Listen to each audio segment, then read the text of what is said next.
السلام علیکم، آپ دیکھ رہے ہیں انسائیڈ پاکستان. میں ہوں محمد ظفیر. معاشی، سیاسی اور آئینی بحران، اس بحران کا حل کیا ہوگا؟ اسٹیٹ بینک کا آئی ایم ایف پروگرام بحالی پر زور.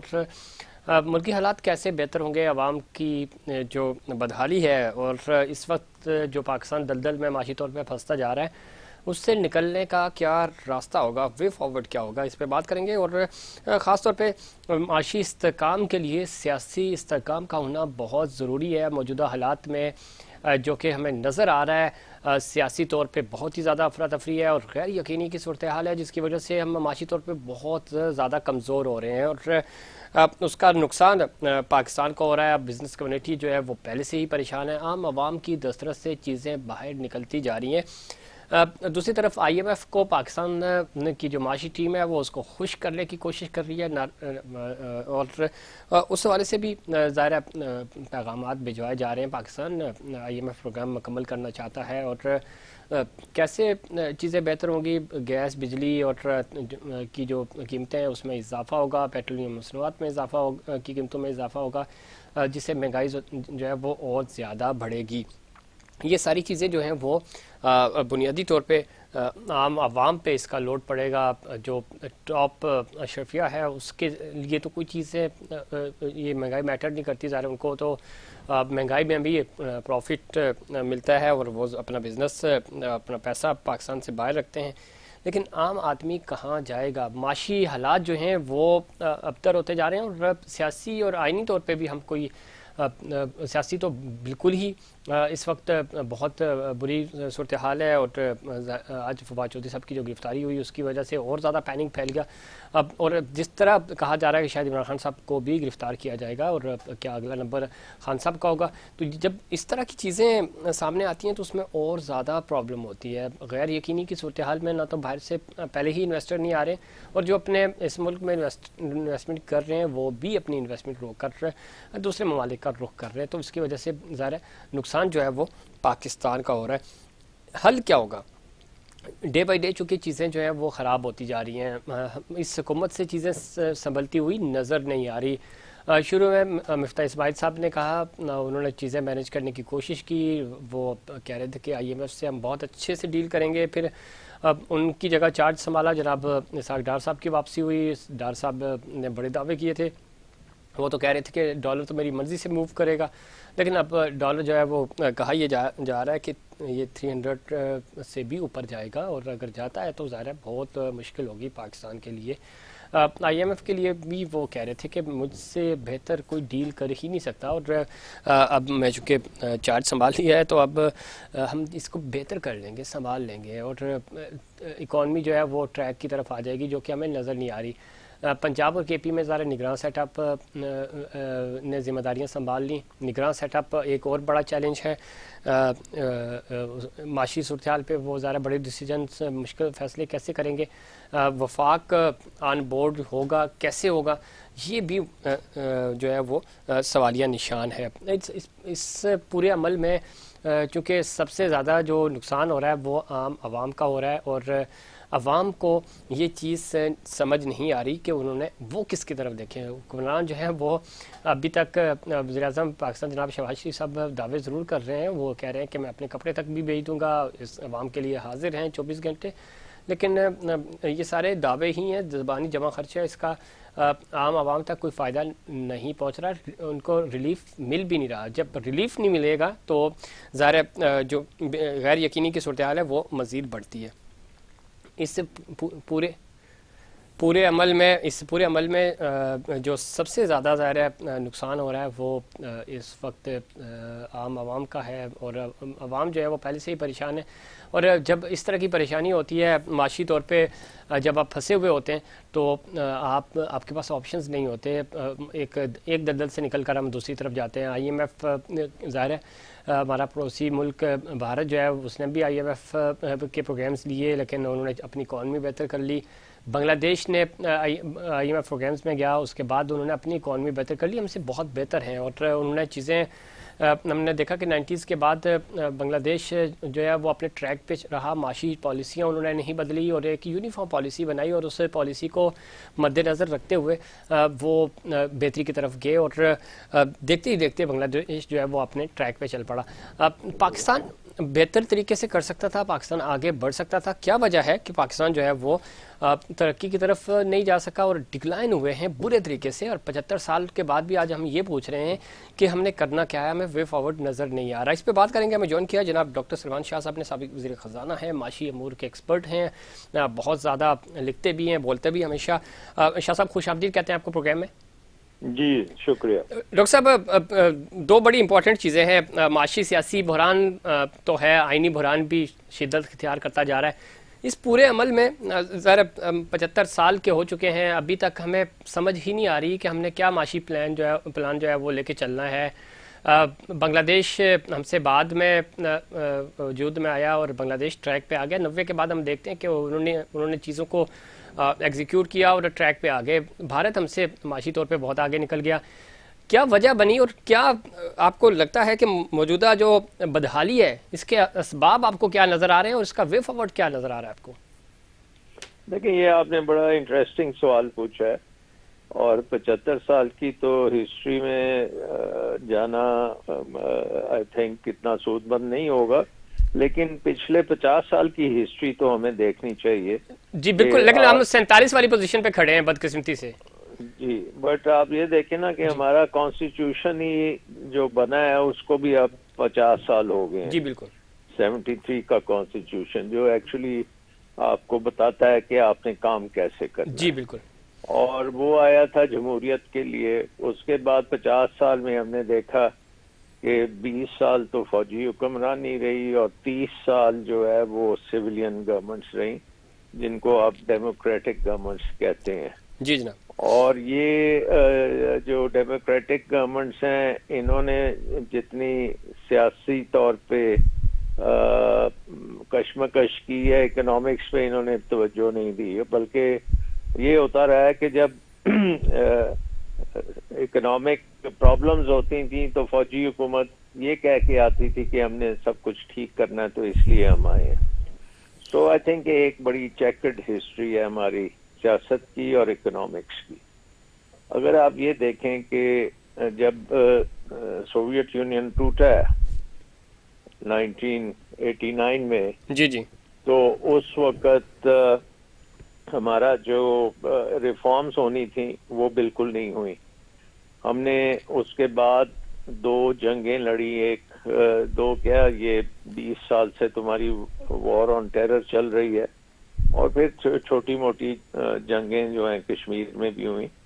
تو جو وار آن ٹیرر ہے، یہ 20 سال تو اس نے ہمیں کنزیوم کیا اور ابھی بھی چل رہی ہے۔ ٹھیک۔ سو یہ کہنا کہ ہم نے کوئی اقتصادی طور پہ کوئی کام کیا ہے تو وہ تو نظر نہیں آتا۔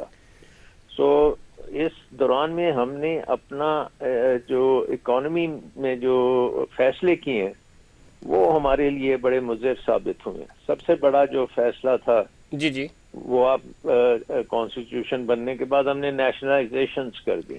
ٹھیک۔ اس سے یہ ہوا کہ ہماری جتنی بھی انٹرپرینیوریل کلاس تھی، جنہوں نے اکنامک ایکٹیویٹی کرنی تھی، وہ ایک شدید بحران میں چلے گئے، ڈسپرس ہو گئے، ٹوٹ پھوٹ کے ادھر ادھر چلے گئے۔ اور ہم نے دیکھا کہ جب 80 کی دہائی میں برلن کی دیوار گری اور گلوبلائزیشن کا وقت آیا، تو ہمارے پاس تو ایسے کوئی انٹرپرینور ہے ہی نہیں تھے جو گلوبلائزیشن کا فائدہ اٹھا سکیں، اور وہ ہمیں بڑا نقصان ہوا۔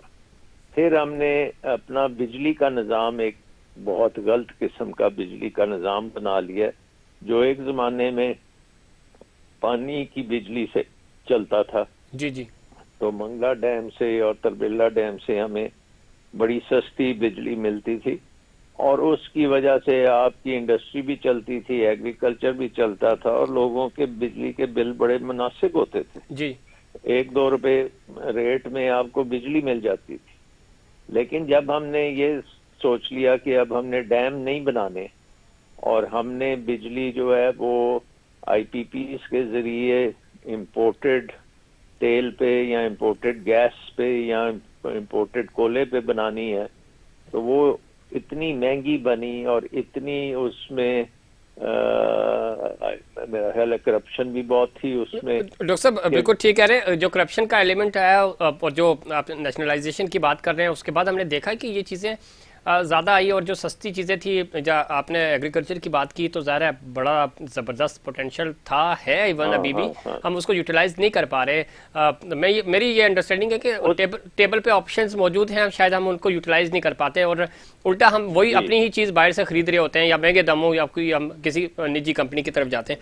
دو چیزیں بڑی امپورٹنٹ آپ نے کی انٹرپرینیورشپ میں ایک بات ایڈ کر دوں کہ پلیز جب آپ نے نیشنلائزیشن کی نا تو آپ نے سرکاری کنٹرول بہت زیادہ بڑھا دیا اکانومی پہ, اور اس میں بیوروکریسی کو آپ جو کہ پہلے ایک ریگولیٹر کے طور پہ کام کرتی تھی وہ ایک پروڈیوسر بھی بن گئی جی, اور اس نے بڑی انیفیشنسی دکھائی کیونکہ بیوروکریسی کو وہ پروڈکشن کرانی تو اکانومی کے ساتھ بہت ظلم ہے. ٹھیک, اور اس کے بعد پھر اس کو ہم ریورس نہیں کر پائے. کسی بھی حکومت نے کوئی صحیح طریقے سے واپس انٹرپرینیوریل ڈیولپمنٹ نہیں کی. پرائیویٹائزیشن ہم نے تھوڑی بہت کی جو بینکوں کے حد تک اور ٹیلی کمیونیکیشنز کے حد تک تو کامیاب ہوئی, لیکن ابھی بھی بہت سی چیزیں ہیں جو پرائیویٹائز کر کے نجی شعبے میں دینی چاہیے تاکہ بیوروکریسی کا کنٹرول ختم ہو. ٹھیک ہے, لیکن بیوروکریسی نے جی اپنا ایک ہولڈ بنا لیا اکانومی پہ جس کو وہ ختم نہیں کر رہی. اور اس میں بات کروں ایگریکلچر میں ہم نے فوڈ سیکیورٹی کے نام پہ جی جو ہے پیداوار جو ہے اس کو ٹوٹلی بیوروکریسی کے ہاتھ میں دے دیا کہ وہ گندم کا پرائس بھی وہ سیٹ کرتے ہیں, پروکیورمنٹ بھی وہ کرتے ہیں, اپنے ہی گوداموں میں رکھتے ہیں اور کوئی پتہ نہیں ہے کہ وہ کیا کرتے ہیں. جی بالکل ڈاکٹر صاحب آپ ٹھیک کہہ رہے ہیں. اس میں پروڈکشن کا بھی مسئلہ آ رہا ہے, پھر اس کی ڈسٹریبیوشن بھی ایک ایشو ہے اور اس کے اوپر کمیشنز اور بڑی چیزیں سیٹ کی گئی ہیں. آپ بہت بہتر جانتے ہیں اس کی, ذرا اس کے اوپر بہت ڈیٹیل پروگرامز بھی ہو سکتے ہیں. ایک چیز جو سر چونکہ ظاہر ہے وقت بھی کم ہے, بنگلہ دیش اور بھارت یا دنیا بھر میں جو ہم نے دیکھا ایون دبئی وغیرہ میں بھی انٹرپرینیورشپ کی آپ بات کر رہے ہیں تو اس کلچر کو عام نہیں کیا گیا ہمارے ہاں, بالکل بھی نہیں, اور اس کے اوپر فوکس بھی نہیں کیا گیا جو کہ کرنا چاہیے تھا. ہمارے پڑوسی ممالک نے یا دوسرے ممالک نے کیا اور انہوں نے بھرپور فائدہ اٹھایا. 64% 65% تقریباً ہماری یوتھ ہے, آئی ٹی سیکٹر تھا, ہم اس سے فائدہ اٹھا سکتے تھے. اور اس نا امیدی جو یوتھ آپ کی بے روزگار ہو رہی ہے اس کو آپ انگیج کر سکتے تھے. اور اسمال انڈسٹری پوری دنیا میں اور چھوٹے چھوٹے کام آپ ہوم بیسڈ اور اس طرح کی چیزیں آن لائن کووڈ کے بعد ایک ماحول بھی بن گیا تھا, ہم کیش نہیں کرا پائے چیزوں کو. اب آپ کیا سمجھتے ہیں سر؟ اس میں ایک بات یہ بھی ہے کہ ہم نے کبھی انویسٹمنٹ کو فروغ نہیں دیا. ہمارے جو بیوروکریسی ہے وہ انویسٹمنٹ کو دباتی ہے, انویسٹمنٹ کو ہونے نہیں دیتی اور بہت زیادہ رکاوٹیں اس میں ڈالتی ہے. دوسری طرف ہمارا جو ٹیکس کا معاملہ ہے اس میں بھی بہت شدید پرابلمز ہیں کیونکہ وہ بہت مشکل ٹیکس سسٹم ہے.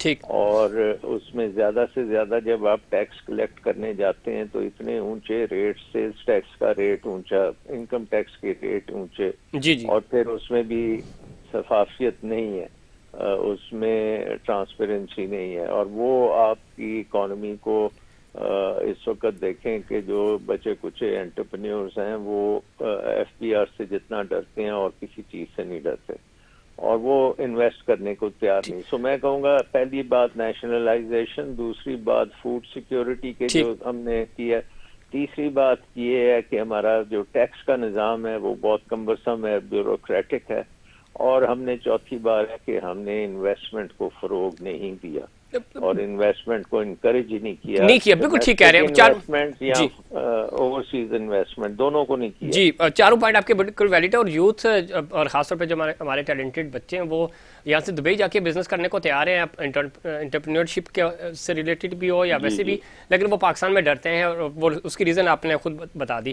ایک چیز اور بڑی امپورٹنٹ ہے سر, یہ وجوہات تو چار آپ نے گنوا دی اور بالکل ویلڈ بات ہے یہ.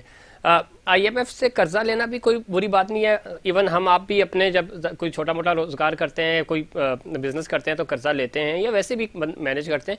قرضہ لے کر اس انویسٹمنٹ کو ضائع کر دینا بری بات ہے جو کہ ہم کرتے آئے ہیں. کیا وجہ ہے کہ بھارت یا بنگلہ دیش جو ہے وہ آئی ایم ایف پروگرام میں جاتا ہے، اس کے بعد اس کو اس کی ضرورت نہیں ہے، اس سے باہر نکل جاتا ہے، اپنے پاؤں پہ کھڑا ہو جاتا ہے، ترقی کرتا ہے؟ ہم آئی ایم ایف میں جاتے ہیں، قرضہ بھی لے لیتے ہیں، اس قرضے سے کچھ کما بھی نہیں پاتے، الٹا سود چڑھ جاتا ہے۔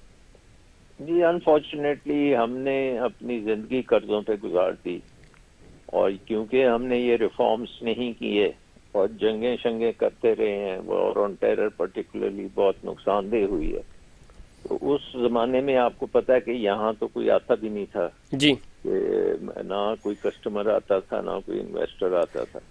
تو اب ہمارا 130 ارب ڈالر کا بیرون ملک قرضے ہیں، ان کو اگر آپ واپس کرنے کی کوشش بھی کریں تو آپ کے پاس تو ڈالر ہے ہی نہیں ہے، کیونکہ آپ کی اکانومی ایکسپورٹ نہیں کرتی ٹھیک۔ اور آپ کی اکانومی ڈپینڈنٹ ہے امپورٹڈ بجلی پہ، امپورٹڈ تیل پہ، اور جب تک یہ ایکویژن چینج نہیں کریں گے تو آپ صحیح نہیں ہو سکتے۔ اس کا مطلب کیا ہے؟ اس کا مطلب یہ ہے کہ سب سے پہلے آپ کو آئی ایم ایف پروگرام اس لیے چاہیے تاکہ آپ کو بریدنگ روم مل جائے، جی انگریزی میں کہتے ہیں نا بریدنگ، کہ آپ سانس ایسا ہی ہے۔ لے سکیں اور اسٹیبلٹی تھوڑی بہت آئے، اور اس کے بعد پھر یہ آپ بجلی کے نظام کو ٹھیک کریں، انویسٹمنٹ کلائمیٹ کو ٹھیک کریں، آپ دنیا کی مارکیٹس کے لیے اپنے انٹرپرینیورس کو تیار کریں، اس کا انفراسٹرکچر بنائیں، لوکل ڈسٹرکٹ لیول پہ ڈیولپمنٹ کریں تاکہ وہاں پہ جو بھی ویلیو چینز ہیں ان کو ہم ایفیشینٹ کر کے اور گلوبل مارکیٹس کی طرف لے کے جائیں۔ یہ اگلے 10 سال کا ایجنڈا ہے کم از کم، اس سے ٹھیک۔ کم میں یہ ہو نہیں سکتا۔ تو اب ڈاکٹر صاحب آپ کو لگتا ہے موجودہ حکومت جو ہے وہ، اور پھر اب ظاہر ہے نگران سیٹ اپ دونوں جگہ آ چکے ہیں، نیشنل اسمبلی ایکسٹینشن کی باتیں بھی ہو رہی ہیں، ظاہر ہے یہ سیاسی سوال ہے لیکن آپ سیاست کو بھی ساتھ ساتھ سمجھتے ہیں، ظاہر آپ نے سرو کیا، لیکن آپ کو لگتا ہے کہ یہ ساری چیزیں بڑی آسانی سے ہو جائیں گی، اور جس کنڈیشن میں ہم کھڑے ہیں اس وقت اور اس مینڈیٹ کے ساتھ ہم آئی ایم ایف کے ساتھ بہتر ڈیل بھی کر سکتے ہیں اور ہم اپنے ٹارگٹ بھی اچیو کر سکیں گے؟ دیکھیں آئی ایم ایف کی تو ڈیل اب آپ کو کرنی ہے نا، اور وہ مفتاح صاحب نے بھی کر لی تھی، اس سے پہلے شوکت ترین صاحب نے بھی کی تھی، اس میں تھوڑی بہت جو چینج سر وہ تو کہہ رہے تھے نا کہ ہم نیک ٹو نیک اور بڑے یعنی اچھے طریقے سے ڈیل کریں گے، ادھر تو ہم منتیں کر کے لے رہے ہیں نا یہ پروگرام۔ جی جی، تو مین چیز یہ ہے کہ اس لیے بہت ضروری ہے کہ آپ الیکشن کریں اور ایک گورنمنٹ کم از کم 5 سال کے لیے لے کے آئیں، جس کو اس حکومت کو عوام کی سپورٹ بہت ضروری ہے۔ سو ایک ایسی حکومت جو کولیشن نہیں ہے بٹ جو اپنی اسٹرینتھ پہ آئے، اگر 2/3 میجورٹی سے آئے تو بہت ہی اچھی بات ہے، اگر وہ اس میجورٹی کو اکنامک ریفارمز کے لیے استعمال کرے اور اکنامک جو چینجز ہم ابھی بات کر رہے تھے اس کو لانے کے لیے وہ کام کرے، انویسٹمنٹ کلائمیٹ کو ٹھیک کرے، ٹھیک۔ شاہ صاحب آپ کو لگتا ہے جو وفاقی حکومت کا جو موڈ نظر آ رہا ہے اس میں تو دکھائی نہیں دے رہا کہ فوری طور پہ اگلے کچھ 6 مہینے میں الیکشن نظر آ رہے ہیں؟ جی وہ پھر ہمیں ایک سری لنکا والی سچویشن میں لے جائیں گے۔ یہ اس وقت جو ڈیولپمنٹس مجھے نظر آ رہی ہیں یہ بہت زیادہ خطرناک ہیں، اور مجھے اگر ہم نے پولیٹیکل انتشار نہ ختم کیا، اور وہ اس کا ایک ہی طریقہ ہے کہ آپ الیکشنز کرا کے تو یہ شاہ صاحب جو معاشی ایمرجنسی لگا کر اسی اسمبلی کو یعنی نیشنل اسمبلی کو ایکسٹینشن دینے کی بات ہو رہی ہے، تو آپ اس کو آپ کو سمجھ آ رہی ہے یہ چیز کہ واقعی میں کر لیں گے، کامیاب ہو جائے گی یہ پارلیمنٹ؟ کامیاب مطلب لگانے میں تو کیا ہے، پاکستان میں ہر الٹا سیدھا کام ہم نے کر لیا ہے لیکن اس کے نتیجہ ٹھیک نہیں نکلے گا۔ اس کے نتیجے میں ایک بہت ڈیپ آپ کے ملک میں پولیٹیکل جو ہے کشمکش چل پڑے گی، جس کے نتیجہ جو ہے وہ بالکل برعکس ہوگا جو آپ چاہتے ہیں۔ ہمیں سب سے ضرورت ہے اس وقت کی کہ ہماری پولیٹیکل جو ہے ہارمنی وہ الیکشنز کے ذریعے آئے، تاکہ کوئی یہ نہ کہے کہ جی یہ مینوفیکچرڈ حکومت ہے، یہاں کیونکہ سیاسی استحکام ہوگا تو معاشی آپ کے بہتر ہوگی نا۔ تو آئی تھنک اس وقت وہ کوئی آپشن نہیں ہے ادر دین الیکشن۔ انفارچونیٹلی وہ ہوگی یا نہیں ہوگی وہ اس پہ بڑا کوشچن مارک ہے، اس پہ واقعی میں بڑا کوشچن مارک ہے، اور جو حالات جس طرح کے دکھائی دے رہے ہیں، جس طرح کا پی ڈی ایم کی جو جماعتیں ہیں اور حکومت ہے انفیکٹ ہے وہ اگلے 1 سال تک تو ایکسٹینشن لینے کی باتیں ہو رہی ہیں۔ ڈاکٹر سلمان شاہ بہت شکریہ، آپ نے پروگرام میں وقت دیا۔ سابق وزیر خزانہ اور معاشی امور کے وزیر اعظم کے ایڈوائزر بھی رہے، بڑا زبردست انہوں نے پورے 75 سالہ ہماری تاریخ کی، معاشی تاریخ کی، اور خاص طور پہ آج کے دوران میں جو چیلنجز تھے ان کے اوپر وہ بات کر رہے تھے، اور انہوں نے بتایا کہ ان تمام چیزوں کا حل سیاسی استحکام سے جڑا ہے، اور سیاسی استحکام تب آئے گا جب الیکشنز ہوں گے، الیکشنز ہونے کے بعد جو بھی عوام مینڈیٹ دیں گے جس حکومت کو، جس پارٹی کو وہ حکومت بنائے گی، تو ہی معاشی حالات بہتر ہوں گے۔ اور اس پہ مزید بات کریں گے بریک کے بعد، اور ہمارے ساتھ پولیٹیکل پینلسٹ بھی موجود ہوں گے، ان سے بھی پوچھیں گے کہ اس بحران کا آخر حل کیا ہے، لیکن اس سے پہلے کمرشل بریک۔